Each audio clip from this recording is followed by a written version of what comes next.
Hello everyone, my name is Ryan, and welcome to Mechanic Talk, the series where we explore the mechanics that make Magic the Gathering so unique. Here we're going to break down how they work, why they were created, and the impact that they had on the game that we know today. Let's jump right into today's mechanic. We've all seen broken cards in Magic before, some so powerful they affect multiple formats, but they get banned, players move on, the format adjusts, the game survives. But in 2020, Wizards of the Coast printed something so powerful that the banning of a few cards wasn't gonna fix this. Instead, they had to change the rules of Magic.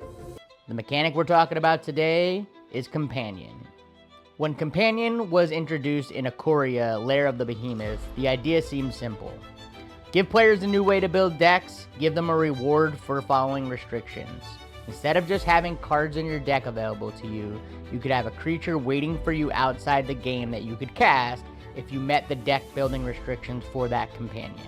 It was a deck building challenge with a built-in reward, and on paper, it sounded like a great idea.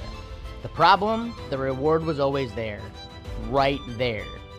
You didn't have to draw your companion. You don't just have access to the companion in your deck. You didn't have to get lucky. Every game you started with access to the card right there out in the open. And in Magic the Gathering, resources are incredibly powerful. The biggest problem wasn't just that Companion was strong, it was the consistency. One of the fundamental principles of Magic the Gathering is variance. Sometimes you draw your best cards, sometimes you don't. Sometimes you draw the card you need, sometimes you draw your 6th land. Companion negated that randomness. Every game started the same way. Build your deck correctly, reveal your companion, have access to another powerful card. The mechanic turned deck building restrictions into advantages instead of weaknesses. Cards like Lurrus of the Dream Den dominated formats because the restriction was non-existent. Giganta showed up in most top modern lists because it just happened to be free in the deck build. And Wizards quickly realized this was a bigger problem than just one card. Before the rules of Companion ever were changed, Wizards tried the usual solution. Ban the cards causing the problem. Companions like Lurrus of the Dream Den and Zerd of the Dawnwaker were banned in different formats because they were proving too powerful. Even Lutri the Spellcaster showed the problem with the mechanic in singleton formats. But these bans revealed something important. The problem wasn't just one companion. The problem was that every companion gave players something Magic has always been very careful about. A guaranteed extra resource before the game even started.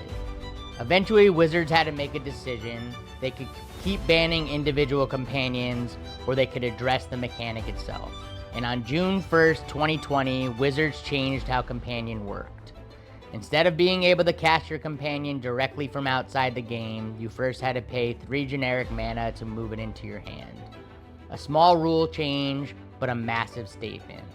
For the first time in Magic history, a mechanic itself had to be changed after the release. The interesting thing about Companion is that it wasn't a bad idea. The concept was creative, and it struck at the core many fans of the game loved. But at what cost? It encouraged players to build decks in new ways, but in a game of resource management, starting with more is hard to beat. And that's what makes Companion one of the most fascinating mechanics in Magic history. It wasn't just a powerful ability, it changed how players thought about deck building, consistency, and even the rules of the game. Alright everybody, that's it for today. Thanks for tuning in to Mechanic Talk. Let me know in the comments down below what mechanic you want me to talk about next.